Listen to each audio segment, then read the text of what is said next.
Hello बच्चों, कैसे हैं आप सभी।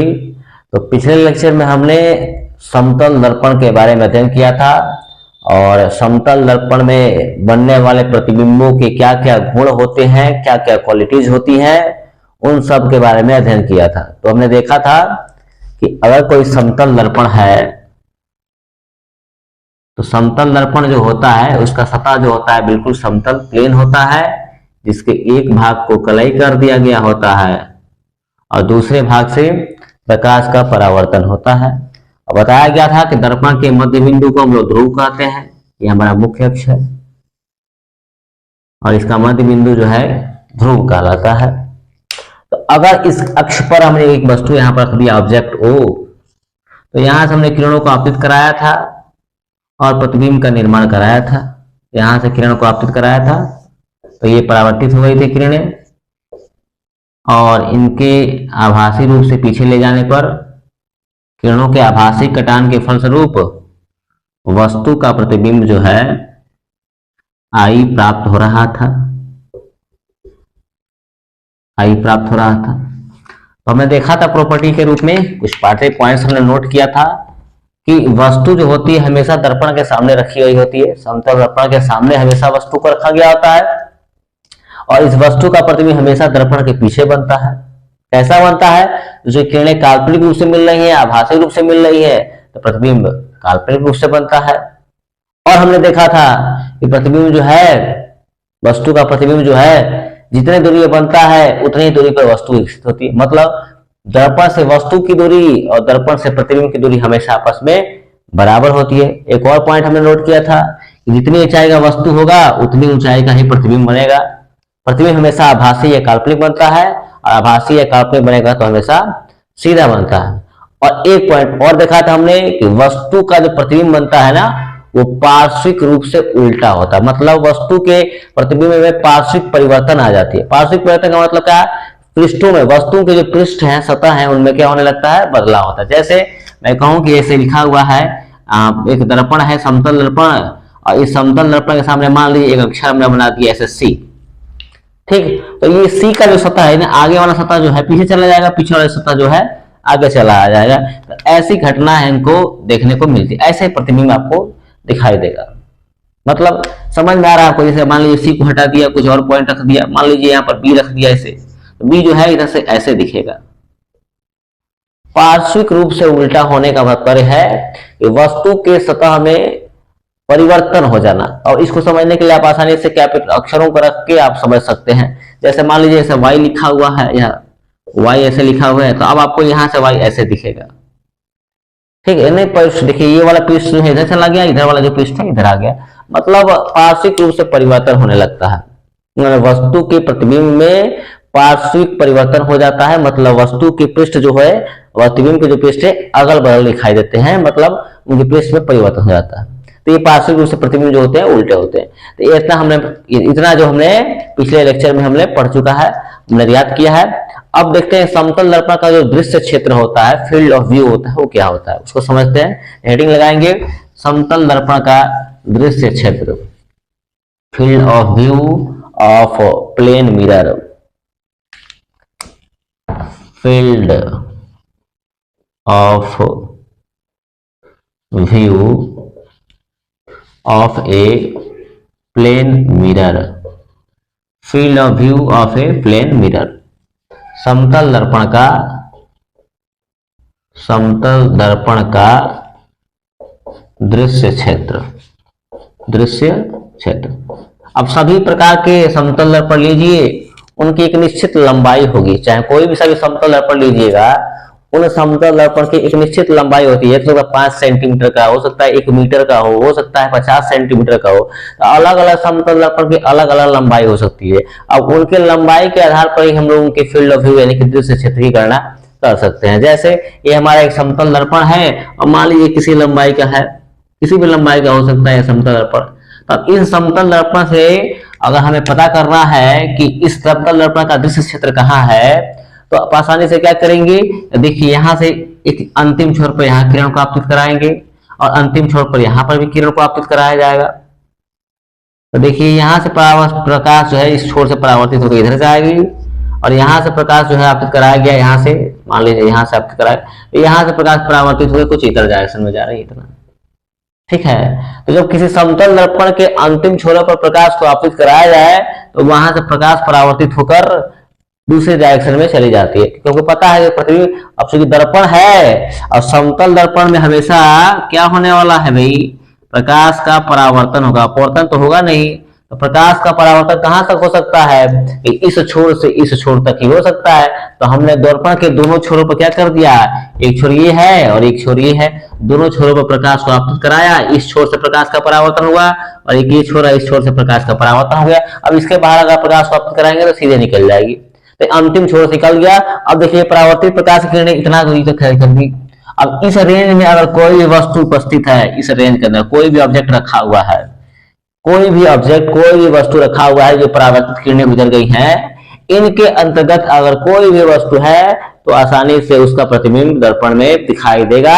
इस रेंज से बाहर मान लीजिए यहाँ कोई व्यक्ति खड़ा है तो उसको अपना प्रतिबिंब इस दर्पण में नहीं दिखाई देने वाला है, यहाँ पर खड़ा होगा तो थोड़ा बहुत उसका प्रतिबिंब उसको उसमें दर्पण में दिखाई देगा। तो किसी भी दर्पण का दृश्य क्षेत्र मतलब जहां दृश्य क्षेत्र का मतलब क्या, दर्पण में वह व्यक्ति अपना प्रतिबिंब देखे या किसी भी वस्तु का प्रतिबिंब समतल दर्पण में बन जाए। तो समतल दर्पण में प्रतिबिंब बनने के लिए आवश्यक है कि हम लोग समतल दर्पण के दृश्य क्षेत्र में किसी के वस्तु को रखें या स्वयं खड़े हो जाए। तो फील्ड ऑफ व्यू निकालने का तरीका क्या है, किसी भी दर्पण के अंतिम छोरों पर प्रकाश को आपतित कराइए और प्रकाश किरणें आपतित होकर परावर्तित होंगी। तो परावर्तित प्रकाशों के बीच का जो परास दिख रहा है आपको, जो रेंज दिख रहा है, जो भाग दिख रहा है, जो रीजन दिख रहा है, इसी रीजन या भाग को या परास को हम लोग क्या कहेंगे, फील्ड ऑफ व्यू कहेंगे, FOV फील्ड ऑफ व्यू कहेंगे। बात समझ में आ रही है। किसी भी समतल दर्पण का फील्ड ऑफ व्यू क्या होता है, तो जब किसी समतल दर्पण पर हम लोग प्रकाश की किरणों को आपतित कराते हैं अंतिम छोरों पर, समतल दर्पण के अंतिम छोरों पर प्रकाश की किरणों को आपतित कराते हैं तो परावर्तित किरणों के बीच का जो परास है, परावर्तित किरणों के बीच का जो परास है, उस प्रकाश के अंतर्गत रखी गई वस्तुओं का प्रतिबिंब आसानी से समतल दर्पण में बनने लगता है या बनता है या हमें दिखाई देता है प्रतिबिंब, अन्यथा इस रीजन के बाहर प्रतिबिंब हमें दिखाई नहीं देता है। यही क्या है, इस समतल दर्पण का फील्ड ऑफ व्यू है, यानी कि दृश्य क्षेत्र है। इतना बात आपको समझ में आ रहा है। अब इस क्षेत्र में कोई भी वस्तु रखिए प्रतिबिंब आसानी से दिखाई देगा। इस क्षेत्र के बाहर जाइएगा, इधर रखिए वस्तु को, इधर रखिए, खुद स्वयं खड़े हो जाइए, वस्तु दिखाई नहीं देगी। सब दर्पण का क्या है, एक अपना रेंज है, एक अपना भाग है। तो फील्ड ऑफ व्यू आपको समझ में आया। अब आगे हम लोग देखते हैं समतल दर्पण के द्वारा जो उपयोग होते हैं हमारे घरों में या व्यापारिक रूप से या घरेलू रूप से क्या क्या उपयोग है उनको लिखेंगे। हेडिंग लगाएंगे समतल दर्पण के उपयोग, समतल दर्पण के उपयोग, यूजेज ऑफ प्लेन मिरर, समतल दर्पण के उपयोग, uses of plane mirror, uses of plane mirror, समतल दर्पण के उपयोग। नंबर 1, आपने अपने घरों में आईना देखा होगा जिसमें आप अपना चेहरा देखते हैं। लगभग सभी घरों में जितने भी दर्पण लगे हुए हैं, जितने भी आईने लगे हुए हैं, सब के सब क्या है, समतल दर्पण। क्योंकि देखा होगा आपने उसमें आपका सीधा प्रतिबिंब दिखाई देता है। अब सीधा प्रतिबिंब पता है आपको, सीधा प्रतिबिंब कौन बनाता है, केवल आभासी प्रतिबिंब बनेगा तो हमें वस्तु हमें प्रतिबिंब जो है सीधा दिखाई देगी।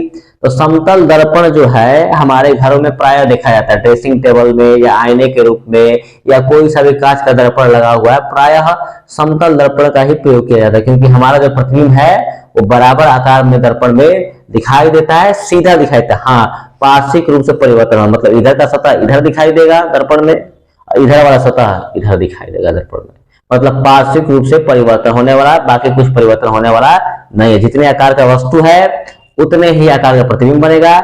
जितनी दूरी पर वस्तु स्थित है दर्पण से उतनी ही दूरी पर प्रतिबिंब भी दिखाई देगा। इसका मतलब है कि हमें अपने चेहरे को देखने में सहूलियत है, आसानी है, इसलिए हम घरेलू रूप में क्या करते हैं, समतल दर्पण का ही इस्तेमाल करते हैं। तो सबसे पहला उपयोग लिखेंगे घरेलू दर्पण के रूप में या ड्रेसिंग टेबल के रूप में समतल दर्पण का प्रयोग किया जाता है, पहला प्रयोग। दूसरा प्रयोग है पनडुब्बी दिख रहा है अपने, पनडुब्बी जो पानी के अंदर से चलती है समुद्रों में, सागरों में। सागर में जो पानी की सतह होती है ना, पानी की सतह से नीचे होकर पनडुब्बियां जो होती है, पनडुब्बी जो होती है पानी की सतह से नीचे होकर चलती है, ठीक है। और इसी के अंतर्गत एक बाहर के दृश्य को देखने के लिए, अब चूंकि ये पनडुब्बी जो है पानी के अंदर है, ये पनडुब्बी जो है पानी के अंदर है, अब बाहर का दृश्य तो दिखाई नहीं देगा पानी के अंदर से, इसमें कैमरे के रूप में इस्तेमाल किया जाता है, एक पेरिस्कोप लगाया जाता है या कैलेडियोस्कोप लगाया जाता है, पेरिस्कोप या कैलेडियोस्कोप, कैलेडियोस्कोप,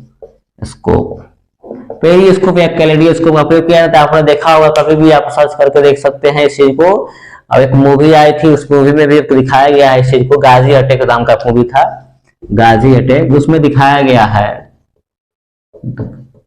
उसमें दिखाया गया है पनडुब्बियों के बारे में, पनडुब्बी कैसे कार्य करता है। पूरा फिल्म जो है, पूरा मूवी जो है पनडुब्बी के ऊपर ही आधारित है। तो उसमें दिखाया गया था, यहाँ से कैमरा निकलता है, रड के जैसा होता है, ये कैमरा बाहर निकलता है, उसमें लगा होता है समतल दर्पण, और ये बाहर के चारों दृश्य को देखते हो। किस लगा होता है? क्योंकि बाहर के जितनी दूरी पर वस्तु होगी पानी में, एग्जैक्ट लोकेशन हमें प्राप्त हो जाएगा। अगर पानी में यहाँ से जहां से 5 मीटर की दूरी पर कोई वस्तु यहाँ पर तैर रही है, तो एग्जैक्टली जो पनडुब्बी के अंदर व्यक्ति बैठा है उसको आसानी से पता चल रहा है कि ये जो है हमारा वस्तु जो है 5 मीटर की दूरी पर स्थित है, या कोई जहाज आ रही है कितनी दूरी पर है, एग्जैक्ट लोकेशन वहां से हम लोग प्राप्त कर सकते हैं। इसलिए पनडुब्बी में कैलेडियोस्कोप या पेरिस्कोप में हम लोग समतल दर्पण का ही व्यवहार करते हैं। क्यों करते हैं?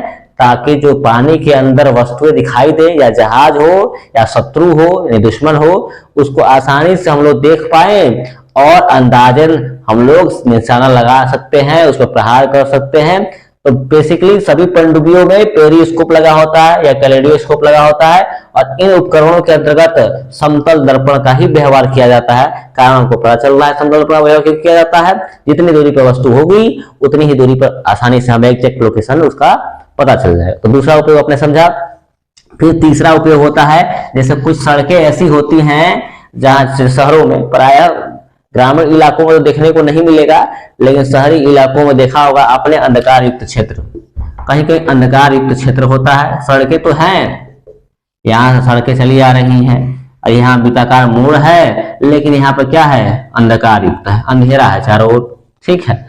अब अंधेरा भी है और मोड़ भी है, तो अगर इधर से ये देखिए मोड़ है, तो इधर मोड़ चल रहा है, सड़क में मोड़ आया और यहाँ पूरा अंधेरा है, कम प्रकाश है, प्रकाश की मात्रा, अंधकार युक्त का मतलब पूरा अंधेरा नहीं है, अंधेरा होने के बावजूद भी जब गाड़ियां आती हैं तो वहां थोड़ा बहुत प्रकाश दिखाई देता है, थोड़ा बहुत प्रकाश की मात्रा उपस्थित होती है, लेकिन पूरा अंधेरा नहीं होता है।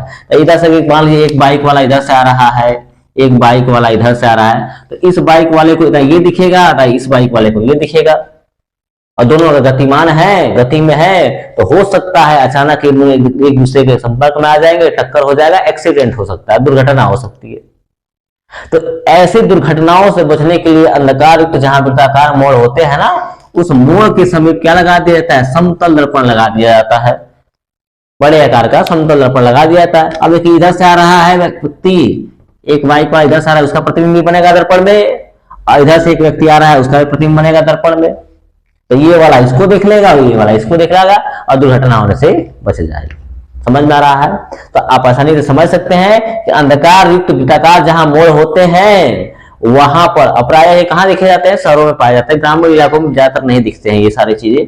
तो हम लोग अंधकार जहां वृत्ताकार मोड़ दिखेंगे वहां पर समतल दर्पण लगा दिया जाता है, प्लेन मिरर लगा दिया जाता है, ताकि आने वाली सभी गाड़ियों को आसानी से समझ में आ जाए कि सामने कोई गाड़ी आ रही है या नहीं आ रही है, और इसी हिसाब से अपने गाड़ी को इस्तेमाल कर सकता है, चला सकता है। जनाब बात समझ में आ रहा है? और भी बहुत सारे उपयोग हैं, जैसे आपने दुकानों में गए होंगे, तीसरा था ये। चौथा, बड़े बड़े शॉपिंग मॉल में जाते हैं आप लोग, दुकानों के पे जाते हैं, देखें वहां बड़े बड़े आईने लगते हैं। वहां भी क्या कार्य होता है? वहां भी आप जाते हैं, ड्रेसिंग करते हैं, ड्रेस खरीदने जाते हैं, तो वहां पर ड्रेस पहन के चेक करते हैं। तो वहां पर बड़े, या फिर निगरानी रखने के लिए कि कस्टमर कौन कहाँ है, कैसा है, समतल दर्पण में आसानी से दिखाई देता है। आजकल तो सीसीटीवी चल रहा है, तो भी समस्या को समाधान है, लेकिन बड़े बड़े आकार में समतल दर्पण लगाया जाता है ताकि आप अपने आप को देख सके, दुकानदार कस्टमर को भी आसानी से दूसरी तरफ से देख सकता है। तो बड़े बड़े शॉपिंग मॉल में या दुकानों में समतल दर्पण का ही व्यवहार करते हैं, ताकि एग्जैक्ट पता चले कि बस कोई भी कस्टमर, कोई भी ग्राहक दुकान से या इस वस्तु से या इस काउंटर से उस काउंटर से कितनी दूरी पर खड़ा है, एग्जैक्ट हमें लोकेशन पता चलते रहे। तो समतल दर्पण का उपयोग बड़े बड़े शॉपिंग मॉल में और दुकानों में भी किया जाता है। ठीक है, ये उपयोग हो गया।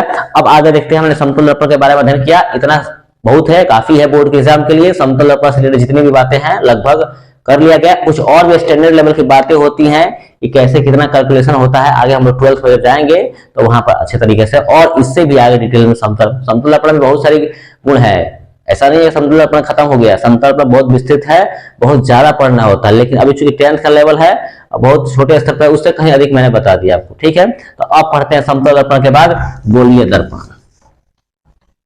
गोलीय दर्पण, स्फेरिकल मिरर।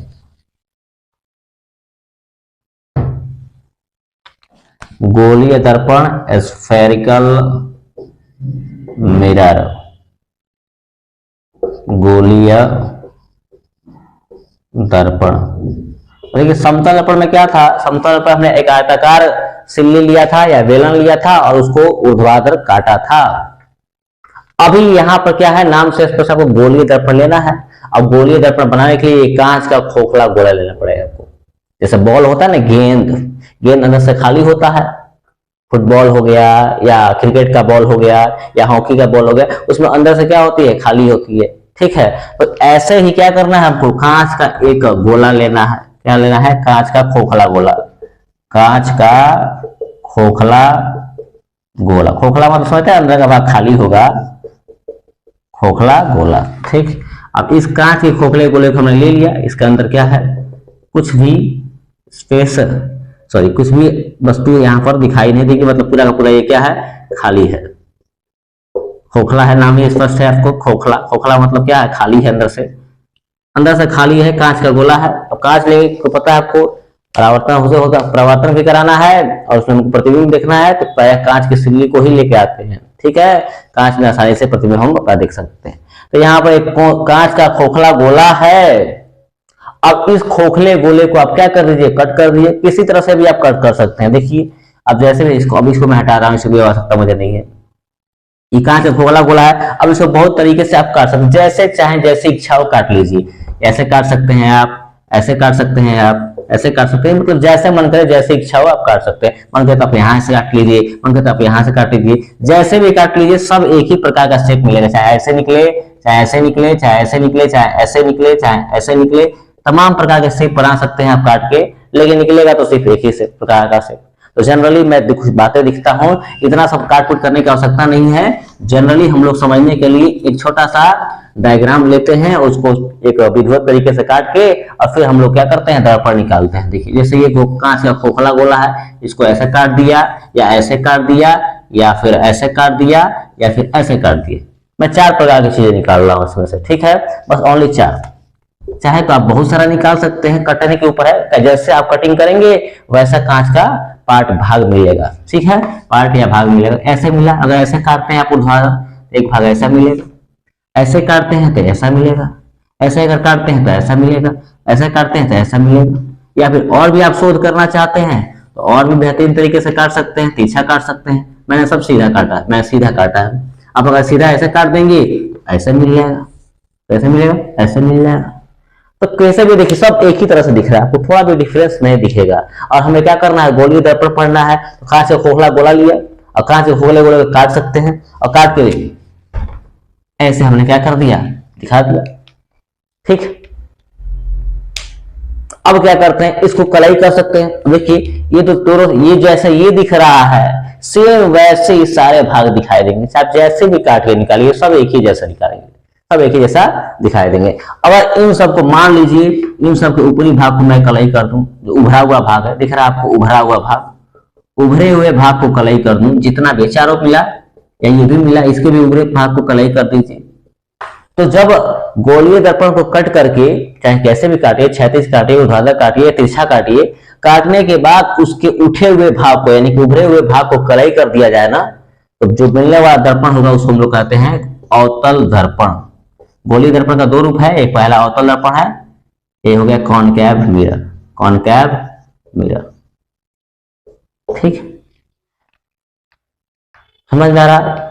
जब गोलीय दर्पण को, गोलीय दर्पण क्या है, आप परिभाषा लिख सकते हैं गोलीय दर्पण में। गोलीय दर्पण है कांच का खोखला गोला जो होता है उसके ऊपर कलई कर दिया जाए, चाहे ऊपरी वाले भाग को कलई कर दे रहे हैं, अब चाहे अंदर वाले भाग को कलई करेंगे तो फिर वहां से भी मिल सकता है। मान लीजिए फिर से काटा हुआ था और ऐसा मिला, कुछ 4 पार्ट मैं बना रहा हूँ, और भी चाहे तो आप बना सकते हैं बहुत सारे पार्ट। अब इसमें क्या कर रहा है, आपको धसे हुए भाग को कलई कर देना है। धसे हुए भाग को मैं कलई कर दिया, यहाँ पर धसे हुए भाग को कलई, पेंट करना या कलई करना एक ही बात। अब ये कौन सा दर्पण मिला, उत्तल दर्पण मिल गया। इसको इंग्लिश में क्या कहेंगे भाई, कॉन्वेक्स मिरर कहेंगे, कॉन्वेक्स मिरर, कॉन्वेक्स मिरर। ठीक है, तो आपने देखा कि क्या किया मैंने, सिंपल वे में एक कांच का खोखला गोला लिया, क्या लिया, तो कांच का खोखला गोला लिया, कांच का खोखला गोला लिया, और इस गोले को जैसे इच्छा हो ऊर्ध्वाधर, क्षैतिज या तिरछे आकार में कैसे भी आप उसको कट करिए, और कट करने के पश्चात आप चाहे तो उसके उभरे हुए भाग को कलई कीजिए और चाहे तो धसे हुए भाग को कलई कीजिए। क्या मिलेगा, गोलीय दर्पण ही मिलेगा। लेकिन जब उभरे हुए भाग को कलई करते हैं तो अवतल दर्पण कहलाता है, और जब धसे हुए भाग को कलई करते हैं तो उत्तल दर्पण कहलाता है। सिंपल वे में गोलीय दर्पण की परिभाषा क्या लिख सकते हैं, गोलीय दर्पण की परिभाषा लिख सकते हैं कि किसी कांच के खोखले गोले को, किसी कांच के खोखले गोले को काटने के पश्चात उसके उभरे हुए भाग को अथवा धसे हुए भाग को कलई कर देने पर, एक भाग को किसी भी कांच के खोखले गोले के काटकर, किसी भी कांच के खोखले गोले को काटकर किसी एक भाग को कलई कर देंगे, चाहे तो उभरे हुए भाग को या तो धसे हुए भाग को कलई कर देंगे, पेंट कर देंगे, एवं दूसरे भाग से क्या होने लगेगा, प्रकाश का परावर्तन होने लगेगा। दूसरे भाग से क्या परावर्तन होने लगेगा, प्रकाश का परावर्तन होने लगेगा। तो ऐसी व्यवस्था क्या कहलाती है, दर्पण कहलाती है। अब चूंकि ये गोले से प्राप्त हुआ है इसलिए इसको गोलीय दर्पण कहा जा रहा है। दर्पण की परिभाषा आपको पहले से पता है, तो एक लाइन में परिभाषा लिख सकते हैं गोलीय दर्पण का, ये किसी कांच के खोखले गोले का वह भाग, किसी कांच के खोखले गोले का वह भाग जिसके उभरे हुए भाग को कलई किया गया हो अथवा धसे हुए भाग को कलई किया गया हो एवं दूसरे भाग से प्रकाश का परावर्तन हो, गोलीय दर्पण कहलाता है। गोलीय दर्पण 2 प्रकार का है, टाइप्स ऑफ स्फेरिकल मिरर। गोलीय दर्पण 2 प्रकार के होते हैं। पहला जो है अवतल दर्पण यानी कॉनकेव मिरर, और जो दूसरा है उत्तल दर्पण यानी कॉन्वेक्स मिरर। आप इसकी डिफिनेशन लिखना चाहे तो गोलीय दर्पण में अवतल दर्पण जो है इसकी डिफिनेशन लिखेंगे कि गोलीय दर्पण का वह भाग, गोलीय दर्पण का वह भाग जिसका उभरा हुआ भाग कलई किया गया हो एवं धसे हुए भाग से प्रकाश का परावर्तन हो। उभरा हुआ भाग कलई किया गया है एवं धसे हुए भाग से क्या हो रहा है, प्रकाश का परावर्तन हो रहा है। तो ऐसे दर्पण को हम लोग क्या कहेंगे, अवतल दर्पण कहेंगे। दूसरा जो है हमारा उत्तल दर्पण है, कॉन्वेक्स मिरर है। और कॉन्वेक्स मिरर में हम कह सकते हैं कि गोलीय दर्पण का वह रूप है, गोलीय दर्पण का वह भाग है जिसके धसे हुए भाग को कलई किया गया है एवं उभरे हुए भाग से क्या होने वाला है, प्रकाश का परावर्तन होने वाला है।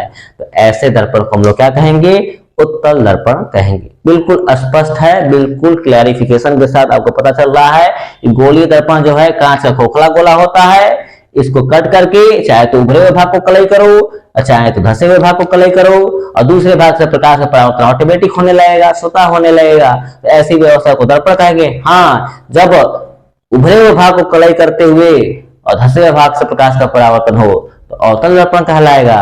अब धसे हुए भाग को कलई करने के पश्चात उभरे हुए भाग से प्रकाश का परावर्तन हो तो उत्तल दर्पण कहलाएगा। इतना बात समझ में आ रहा है। तो गोलीय दर्पण 2 प्रकार का होता है, एक अवतल और एक उत्तल। अब अवतल दर्पण में कैसे प्रतिबिंब बनता है, उत्तल दर्पण में कैसे प्रतिबिंब बनता है, क्या गुण होते हैं, प्रतिबिंब कैसे, प्रतिबिंब जो बनते हैं उनके क्या गुण होते हैं, क्या क्या इनके उपयोग है, ये सब इस चैप्टर में हमें पढ़ना है। तो उसको पढ़ने से एक छोटा सा टर्म और पहले पढ़ लेते हैं। जैसे अवतल दर्पण है ना, अब इसी की वक्रता को थोड़ा चौड़ा कर दिया जाएगा तो वो सब दर्पण हम क्या कहते हैं, परबोलाइक दर्पण कहते हैं, पैराबोलिक मिरर कहते हैं। तो उसको पढ़ लेते हैं, फिर आगे अवतल दर्पण और उत्तल दर्पण कंटिन्यू करेंगे। तो लिखते हैं हेडिंग, गोलीय दर्पण पढ़ने के बाद परबोलाइक दर्पण, परबोलाइक दर्पण, परबोलाइक दर्पण इंग्लिश में इसको बोलेंगे पैराबोलिक, पैराबोलिक मिरर। देखिए पैराबोलिक मिरर, ये जो अवतल दर्पण आपको दिख रहा है ना, अवतल दर्पण सेम क्या है, अवतल दर्पण का परिभाषा भी बताया मैंने कि गोलीय दर्पण का वह भाग है जिसके उभरे हुए भाग को क्या किया गया है, कलई किया गया है, और धसे हुए से क्या होता है, धसे हुए भाग से प्रकाश का परावर्तन होता है। दिख रहा है आपको? और उत्तल तो आपको समझ ही थे, तो हमको अवतल को ही देखना है ध्यान से, और उत्तल को नहीं देखना है।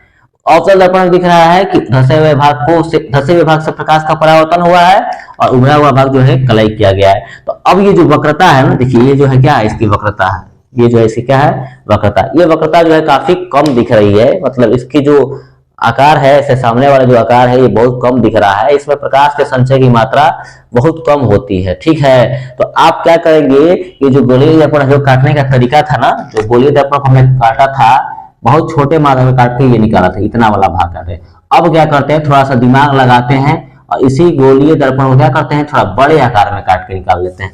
अब बड़े आकार में काटते हैं तो कुछ ऐसा मिलता है। ठीक है, कुछ ऐसा मिलता है। ठीक, अब इसको क्या कर दिए, इसके ही सेम अवतल दर्पण का सेम कंसेप्ट है, बस इसकी वक्रता जो है, ये जो वक्रता है इसकी ज्यादा हो गई, हमने कर दी।